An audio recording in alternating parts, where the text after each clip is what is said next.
Had a conversation up in the States the other day. Brother Cornell West, I respect him, good elder. He said he's going to run for president of the United States. Okay. But are you going to run for black people, or are you going to be a multiculturalist? He said he's going to be a multiculturalist. What good are you for us? What good are you for us? The problem with black people is we don't have people focusing on our issues. Somebody sent me a video of a Chinese woman in Jamaica talking about how she's a Jamaican, and can't nobody tell her she's not. You can't go to China and talk like that. So why do Chinese feel so comfortable coming to Jamaica and talking like they own the damn joint? You will never go to China and do what they do here. The Chinese in Jamaica are not letting black people teach their children. Do you understand? They're not letting black people teach their children. So we need to have black men in front of our boys. That is the problem. The issue with primary school is it's ran by women globally. Globally. Nothing wrong with the women, but the issue is women only know how to effectively deal most of the time with female students. Boys are not girls. When girls go through puberty, they sleep all day. When boys go through puberty, they want to run all day. So the school has to be able to adapt to the fact that your 10, 11, and 12-year-old boys have a large amount of natural energy that needs to be released. And if you're not providing them with enough physical activity, they can't focus on the academics. And you call it ADHD. It's not ADHD. It's poor academic system planning is what it is. And then it's also ain't no daddy at home disorder. A lot of our boys are not getting that discipline from the father because he's not there. And then there's also artificial diet at home disorder because we're feeding our children too much artificial synthetic food and sweetener. Cut that sugar out the diet. High fructose corn syrup got to go as well. Okay, all artificial sweeteners got to go. Many of our children are addicted to sugar. It's not ADHD, it's a sugar addiction. And then we also have the emotional issues of our children. Many of our children have emotional problems stemming from family dysfunction. So sometimes I refer to ADHD as an attachment disruption due to home life dysfunction. So I would love to help. I would love to help, and I wouldn't even charge. I would do it out of love for African people. Let's build a mental health system here. Let's build a mental health system here. Because one of the things we have to understand as Pan-Africanists, a house divided against itself cannot stand. Yes. And with all these spiritual and psychological and emotional issues we got, within ourselves and amongst one another, how are we going to combat white supremacy? How are you going to put an army of mentally unhealthy people into a war? You think we got coons now? There'll be more coons. But I absolutely believe in our ability as a people to win. I absolutely do. Every last one of you in this room right now, you were born at this time to solve these problems. So stop asking yourself, why did God let me be born now? Why am I in this world now? I don't want to be here. You were born to solve these problems now. And yes, you must keep your relationship with the Almighty. But don't be a dependence on the Almighty. God does not solve your problems for you. That's what's wrong with religion. It incorrectly miseducates our people into thinking that Jesus is going to come and do this. You will never see a hand stretched down from heaven. God works through you. So if the problem is going to be solved, it's going to be solved by us, but God will work through us. Stop looking for an agency external to African people to address our crises. We have to address those crises ourselves. Which is why lazy and activism can't go together. If you are lazy, you cannot be an activist. If you are not a problem solver, you cannot call yourself a Pan-Africanist. And if you are a multiculturalist, you cannot be a Pan-Africanist either. I don't even understand how Negroes fall for the multiculturalism, caring about everybody equally. Are you out of your damn mind? Nobody cares about African people. How you got time to care about everybody else? Care about yourself first. If you can help another person, help another person. We're not against aiding people of other culture. But you don't put their agenda above yours. Jamaica's problems will never be more important to China than China's problems. Common sense.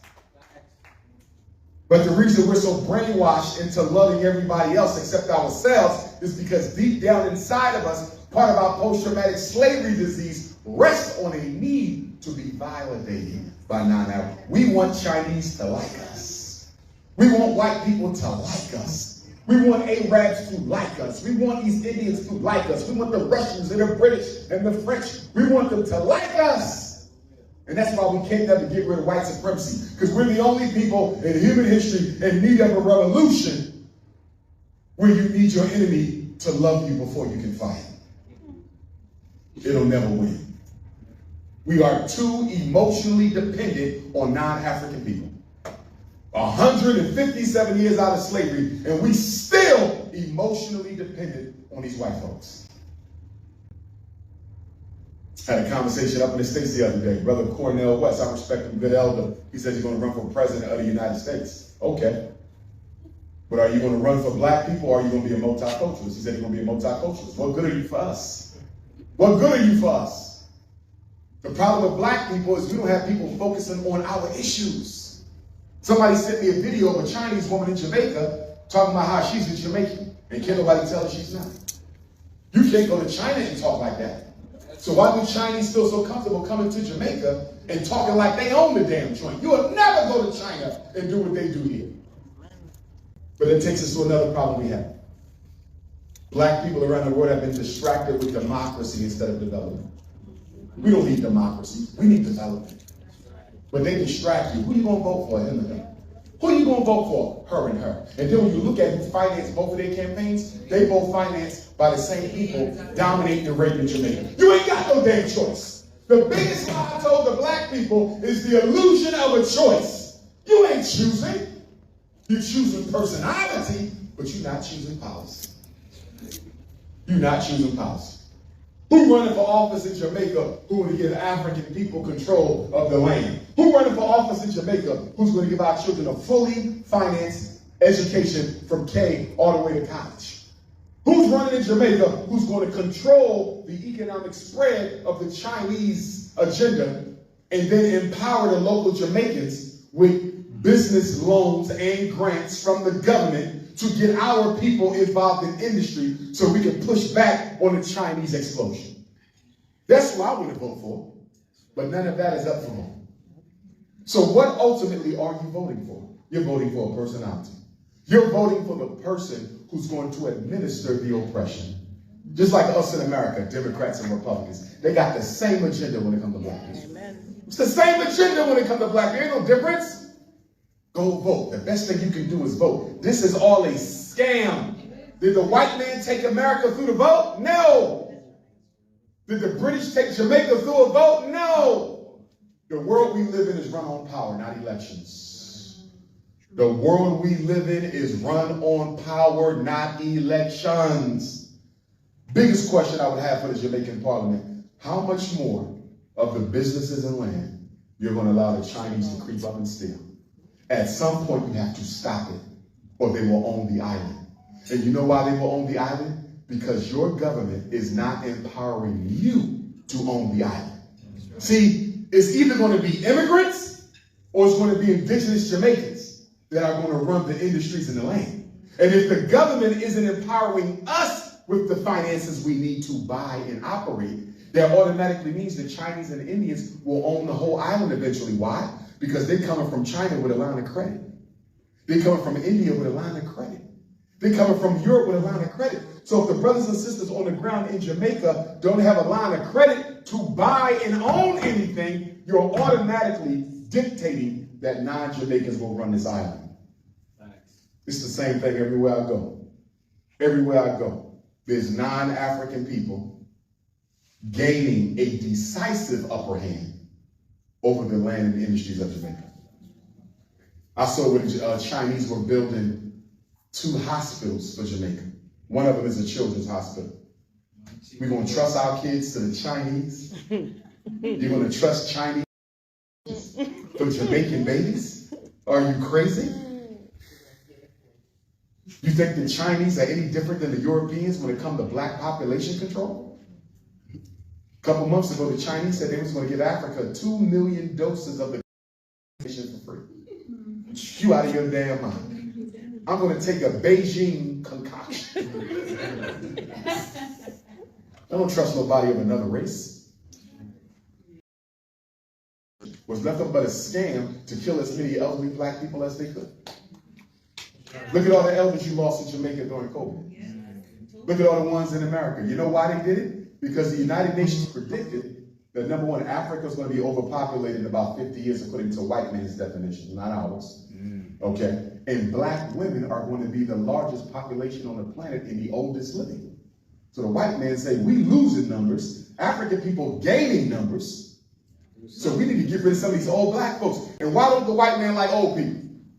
Because in African culture, we love our elders, right? They're the closest thing to God. They're going back to heaven. So we love our elders. They're the wisdom. They're the walking library. We love our elders.